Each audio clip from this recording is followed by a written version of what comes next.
Okay guys, so sa house tour na to, titingnan natin tong commercial residential townhouse natin. Sold na yung dalawa sa gitna, so itong dalawang dulo na lang available. Mahan nyo, tara, tingnan natin.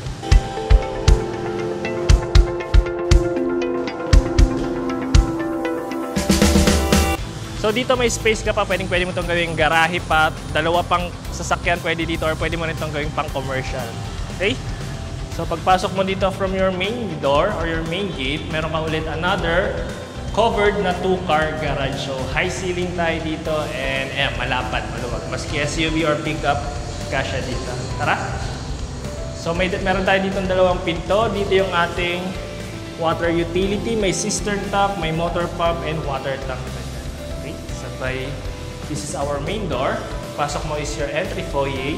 Sabay, meron ka ditong bedroom number 1. So if ever na gagawin yung pang commercial yung garahe natin or yung harap natin, ito na yung pwede mong gawing office area. Meron ka ditong sariling toilet and bath, and may space ka pa dito para sa inyong built-in sink, or pwede mo rin itong gawing parang sarili mong laundry area. Pero may laundry area pa din sa taas. Okay? So, tara.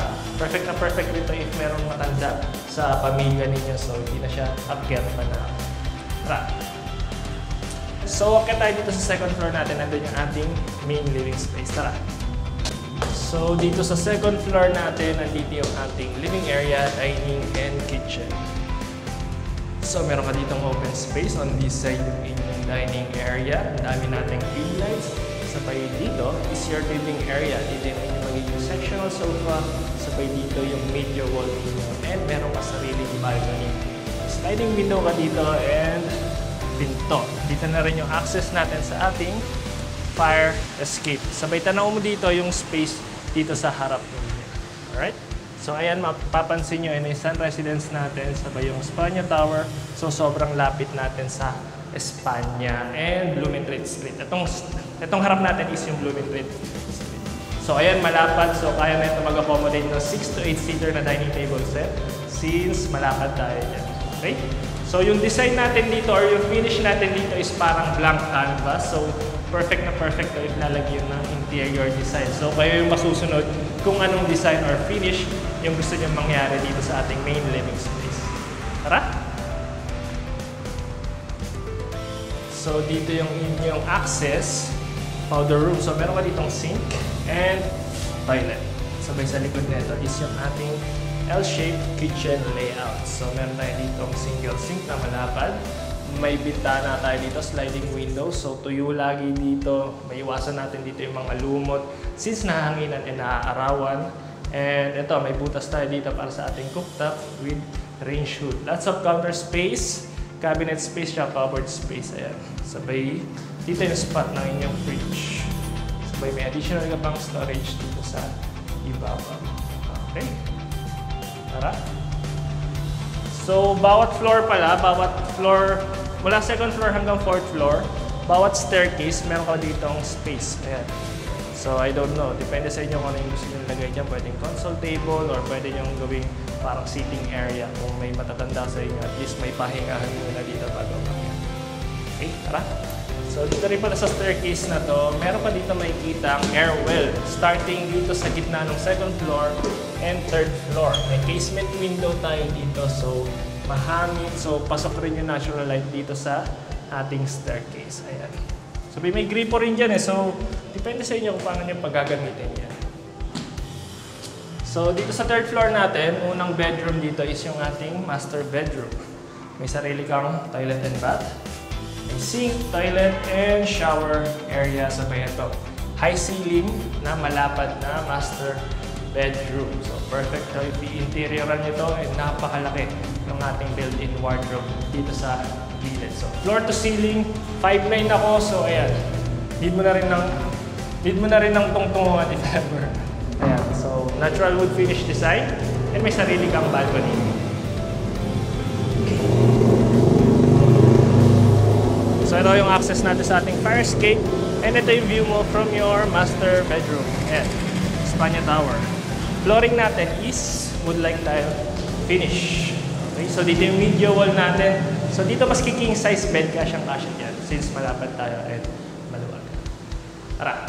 So dito naman across the hallway, meron pa tayo dito isang pinto. Pero dito yung ating maid's room and laundry area. So may built-in sink ka dito na mahaba. Dual sink, may sarili na rin toilet and bath. And ito yung maid's room natin. Ayan, sarili na rin sliding window. So hindi kulob dito since may sliding window sa parehong side. Dito yung magiging spot ng inyong washing machine. Sabay may drain na rin dito. Great. So now let's go dun sa ating fourth floor. Tara. So again, same dun sa third floor natin. Meron rin dito casement window. So pwede mo itong buksan para hindi kulob dito sa gitna ng ating property. And meron pa tayong dalawang bedroom pero isa na lang yung toilet and bath natin. Meron tayo ditong common toilet and bath. So itong toilet and bath na to is mas malapit dun sa harap na bedroom. So meron tayo ditong sink, toilet, and shower area. So may owning window dito which opens up dun sa ating air well. So ito medyo mas lumiit since nilabas yung toilet and bath so mas umusog tayo dito. So meron pa rin tayo ditong floor to ceiling na built-in wardrobe. Ayan, natural wood finish design. Lots of pin lights. Perfect na perfect if lalagyan nyo ito ng interior design. Dito yung inyo magiging bed, maski king size bed, kasyang-kasya dyan. Also, you have your own balcony. Ayan, so ito na yung view mo from your fourth floor. So, proceed na tayo sa ating last bedroom. Init. Umulan kasi kaya nagpapawis na. So dito may space ka pa dito. So you have this multi-purpose area. So pwede mo ito gawin pang gym or another private area or family area. Dito mo nalagyan ng inyong media wall. So perfect na perfect pa rin. So this is our last bedroom. May sliding window tayo dito. Napakalaki. Tanong mo na dito yung bagong gawa ng Dr. Alejandro Albert Elementary School. Ayan. And also, you have this floor-to-ceiling na built-in wardrobe. Dito, maski queen size bed, kasya-kasya dito. Dito yung inyong media wall sa may spot or yung ating provision para sa ating PC unit. Okay? So, yun lang para dito sa ating house tour. Okay, so if nagustuhan niyo yung property na to, you can send us a message on our Facebook page at Right House TV.